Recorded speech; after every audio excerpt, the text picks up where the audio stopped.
Sweater ले लो sweater, गर्मा गर्म रंग बिरंगे वाले स्वेटर ले लो स्वेटर।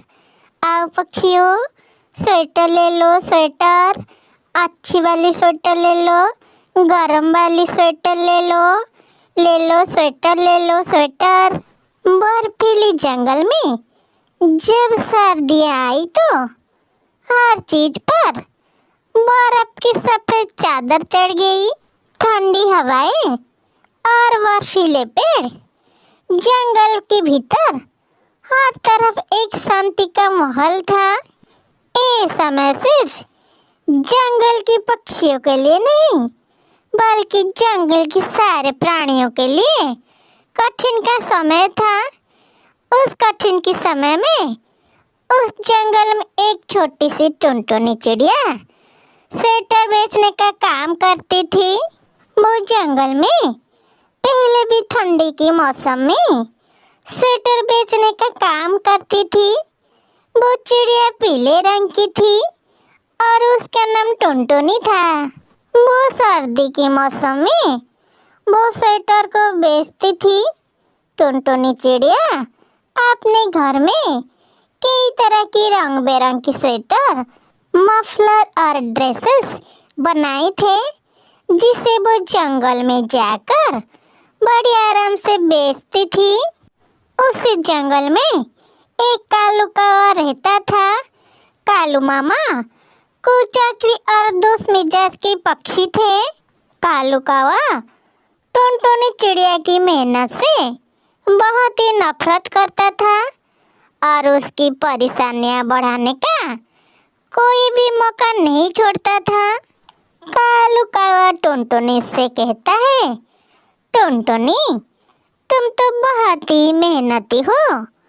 ये सर्दी का मौसम तुम्हारे लिए बहुत ही कठिन होगा। पर टुनटुनी चिड़िया कालू कौवा की बातें पर ज्यादा ध्यान नहीं देती थी। एक दिन टुनटुनी चिड़िया कहती है, ओहो ओहो, ठंड तो ज्यादा हो गई है आज। पता नहीं आज जंगल में कोई भी पक्षी मुझसे स्वेटर खरीदेगा या नहीं। टुनटुनी ये सोचकर घर से बाहर निकल जाती है। उसके पास वही स्वेटर और मफलर थे, जिससे वो जंगल के अलग अलग हिस्सों में जाकर बेचती थी। उसकी यही कपड़े बेचकर उसका एक अलग सी पहचान बनी थी। टुनटुनी चिड़िया कहती है, मुझे हर किसी की मदद करनी है ताकि कोई भी पक्षी ठंड से परेशान ना हो। लेकिन आज कुछ और होने वाला था। जब वो रास्ते में जा रही थी कि अचानक कालू मामा एक खोखला लेकर उसके सामने आ गया था। कालू कौवा टुनटुनी चिड़िया से कहता है, क्या कर रही हो टुनटुनी? टुनटुनी चिड़िया कहती है, मैं तो बस उन्हीं कपड़ों को बेचने के लिए जा रही हूँ कालू मामा। तभी कालू मामा हंसते हुए टुनटुनी चिड़िया से कहता है, हा हा हा हा, हा हा हा हा, या तुम सोचती हो कि इन बेकार कपड़ों से तुम्हारा काम चलेगा? कोई तुमसे ये बेकार कपड़े क्यों खरीदेगा? टुनटुनी चिड़िया कहती है, मैं जानती हूँ कि मेरी मेहनत ही मेरी सबसे बड़ी सहारा है। जंगल के पक्षी मेरी मदद जरूर करेंगे। कालू कौवा कहता है, वो सब तो ठीक है, लेकिन तुम इस बर्फीले जंगल में अकेले क्या कर सकती हो? मेरी मानो, उस पुराने कपड़े को बेचने की जगह तुम एक अच्छा काम कर सकते हो। टुनटुनी चिड़िया को कालू मामा की बात सुनकर बहुत ही गुस्सा आया। टुनटुनी चिड़िया उसे गुस्से से कहा, मुझे तुम्हारी मदद की कोई जरूरत नहीं है कालू मामा। मुझे अपनी मेहनत के फल पर बहुत ही विश्वास है। तुम जाकर अपना काम करो। कालू मामा ने टुनटुनी चिड़िया की बातों को अनसुना किया। वो जानता था कि अगर वो टुनटुनी को परेशान करेगी तो वो जरूर किसी न किसी पक्षी को बुला कर लाएगी। इसलिए कालू कौवा टुनटुनी चिड़िया के रास्ते में और एक मुसीबत लाना चाहता था। और वो टुनटुनी चिड़िया से कहता है, अरे टुनटुनी, तुम ये मत समझो कि तुम अकेली हो। मुझे लगता है कि तुम यहाँ से निकल जाओ। तुम उस कपड़े की बेचने की दुकान सब बेकार है।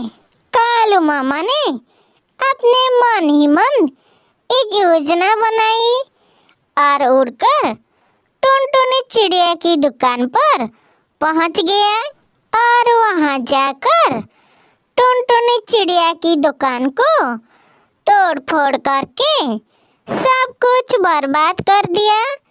जब टुनटुनी चिड़िया अपनी दुकान पर पहुंची तो दुकान की हालत देखकर वो दंग रह गई। टुनटुनी चिड़िया रोती हुई कहती है, कालू मामा, ये तुम क्या किया? कालू मामा कहता है, हा हा हा हा हा हा हा हा, ये तो मैंने तुम्हारी मेहनत को देखकर किया है। अब देखना तुम्हें किस तरह की मदद मिलती है। कालू मामा अपने चाल पर कामयाब हो गया था।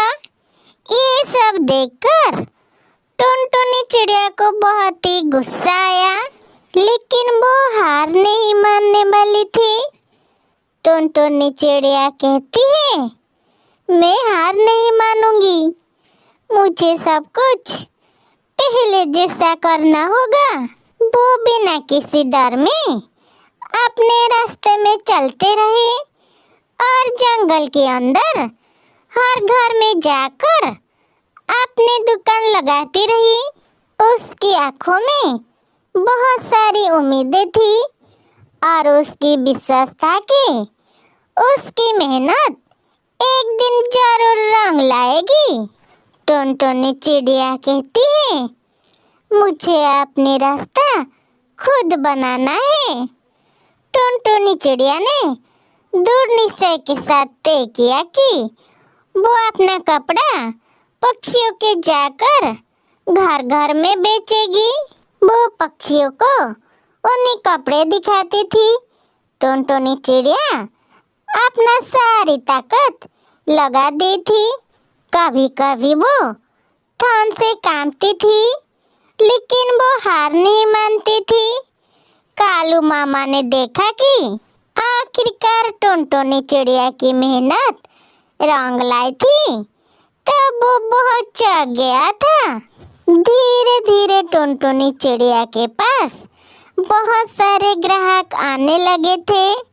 जंगल के सारे पक्षी टुनटुनी चिड़िया के पास उन्हीं कपड़े लेने लगे थे। कालू मामा को समझ में आ गया था कि वो टुनटुनी चिड़िया को तंग करके क्या हासिल करना चाहता था। कालू कौवा कहता है, क्या ये सच है या फिर कोई सपना है कि वो अपनी मेहनत से इतना सब कुछ हासिल कर सकती है? मैंने तो उसे कई बार हराने की कोशिश की, लेकिन वो फिर भी नहीं हारी। कालू कौवा को एहसास हो गया था कि वो गलत था और वो टुनटुनी चिड़िया के पास माफी मांगने के लिए चला गया। कालू कौवा टुनटुनी चिड़िया से कहता है, टुनटुनी, मैं तुम्हारी मेहनत को समझती हूँ, अब तुम मुझे माफ कर दो। कालू मामा ये बात पछतावा के साथ कहा है। टुनटुनी चिड़िया कहती है, तुम्हारा पछतावा मुझे नहीं चाहिए कालू मामा। तुमने मुझे बहुत ही तकलीफ दी, लेकिन तुमने मुझे बहुत सारा सीख भी दी। बिना मेहनत की कोई भी काम नहीं होता है। अगर हम एक बात ठान ले तो उसे पूरा करके ही छोड़ते। टुनटुनी चिड़िया की मेहनत साबित कर दिया था कि अगर आप अपने लक्ष्य के प्रति सच्चे और मेहनती है तो किसी भी कठिनाई को पार किया जा सकता है। कालू मामा ने भी समझ गया कि किसी की मेहनत को काम नहीं आंकना चाहिए। टुनटुनी चिड़िया के स्वेटर और मफलर जंगल के सारे पक्षियों का गरम के कारण बने और कालू मामा ने भी टुनटुनी चिड़िया से स्वेटर और मफलर खरीद लिया है। किसी जंगल में टुनटुनी चिड़िया अपने मम्मी पापा के साथ रहा करती थी। टुनटुनी चिड़िया को गाना गाना बहुत ही पसंद था, इसलिए जब उसे समय मिलता था कि वो अपने पढ़ाई के बाद गाना गाना प्रैक्टिस किया करता था। एक दिन टुनटुनी चिड़िया अपनी सिंगिंग क्लास खत्म करके घर आई तो वो अपनी माँ से कहती है, माँ, मैं सिंगिंग तो पूरा सीख ली हूँ। मैं जल्दी अपनी सिंगिंग का एकेडमी खोलूंगी, जहाँ मैं जंगल की गरीब पक्षियों को बिना फीस के सिंगिंग सिखाऊंगी। टोनी कहती है, टुनटुनी, अब ये सिंगिंग फिंगिंग बहुत हो गया।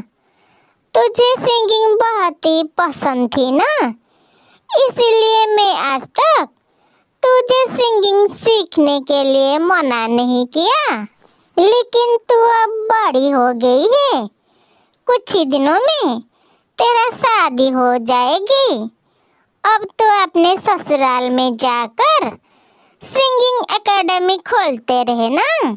टुनटुनी चिड़िया कहती है, नहीं माँ, मुझे अब शादी नहीं करना है, मैं अब शादी नहीं करूँगी। टोनी कहती है, खबरदार, जो तूने इस विषय में एक और बात बोली तो मैंने तेरे शादी के लिए पड़ोस की मासी को एक रिश्ता देखने के लिए कहा है। जब एक अच्छा रिश्ता मिल जाएगा मैं तेरी शादी कर दूंगी। टुनटुनी चिड़िया चुपचाप अपनी माँ की बातों को सुनती रही और कुछ न बोली। जल्दी उसका शादी कालू कावा के साथ हो जाता है। कालू कावा की शहर में अच्छी नौकरी थी। एक दिन टुनटुनी चिड़िया अपने सास के साथ बैठी थी।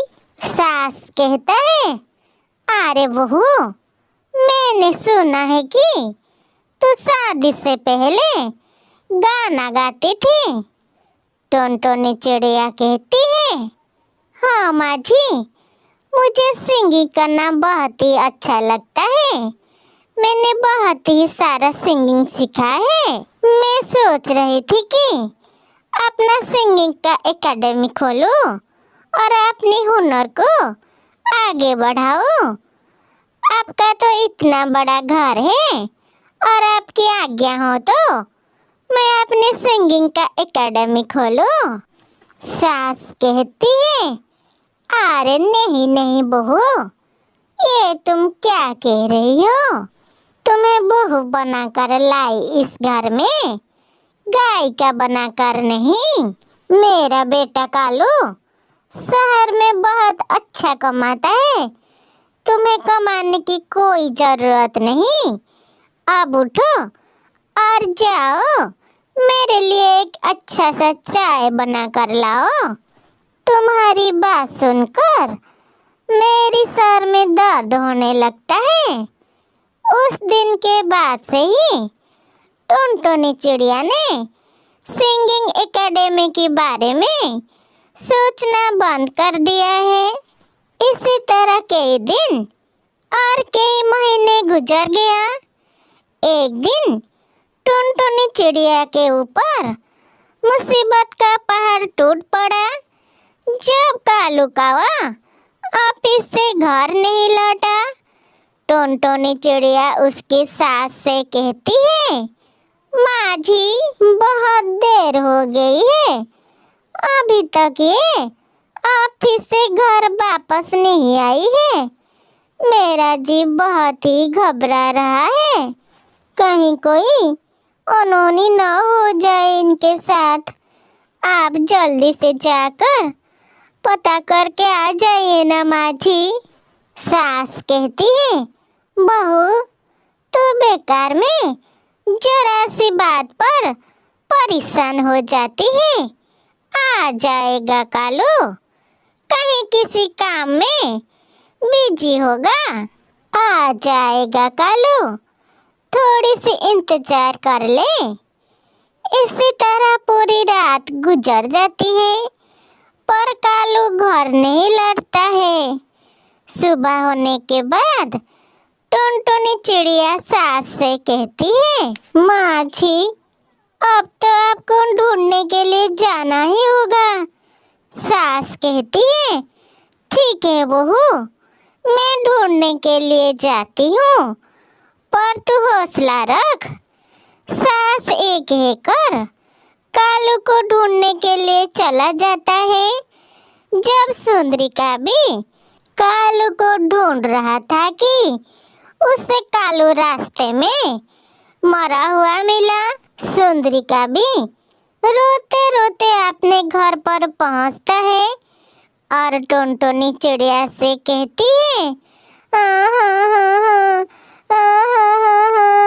अरे बहू हम लुट गए, बर्बाद हो गए। मेरा बेटा कालू अब इस दुनिया में नहीं रहा। अब हमारा क्या होगा बहू? एक ही तो घर में कमाने वाला ही था, ऊपर वाले ने अब हमसे उसको छीन ही लिया। टुनटुनी चिड़िया कहती है, माँ जी आप झूठ बोल रही है माँ जी, ऐसा नहीं हो सकता माँ जी, ये सब क्या हो गया माँ जी? कालू जी आज बहुत ही खुश थे, वो मुझे बाहर घुमाने का वादा करके गए थे। पता नहीं हमारी खुशियों को किसकी नजर लगी, मैं कैसे जीऊंगी? मेरी तो दुनिया ही उजड़ गई। ऐसे ही कई दिन और कई महीने गुजर जाते हैं। सुंदरी टुनटुनी चिड़िया से कहती है, बहू आप रोने धोने की कोई भी फायदा नहीं, अब भूखे मरने की नौबत आ गई है। एक दिन मैंने तुझे सिंगिंग एकेडमी खोलने से मना किया था, लेकिन अब मुझे लगता है कि घर खर्च चलाने के लिए तुझे गायिका बनना पड़ेगा। मैं तो अब बूढ़ी हो गई हूँ, अब मुझसे भी कोई भी काम नहीं हो पाएगा।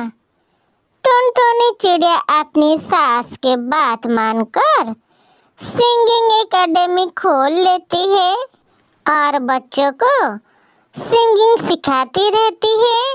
इससे उसकी थोड़ी सी आमदनी हो जाती है। उससे दोनों सास बहू मिलकर खुशी खुशी अपनी जिंदगी बिताने लगती है। दोस्तों, हमें इस दोनों कहानी से यह सीख मिलता है कि मेहनत और आत्मविश्वास के साथ दुनिया की कोई भी कठिनाई बड़ी नहीं होती। टुनटुनी चिड़िया की तरह हमें भी अपने सपनों के आगे बढ़नी चाहिए, भले ही रास्ते में कितनी भी मुश्किलें ना आए। और हाँ दोस्तों, किसी को छोटा ना समझे, सबके पास अलग अलग हुनर होता है। इसलिए दोस्तों, अपने से ज़्यादा किसी को छोटा ना समझे, सबको सम्मान करे और सबको बराबर ही समझे।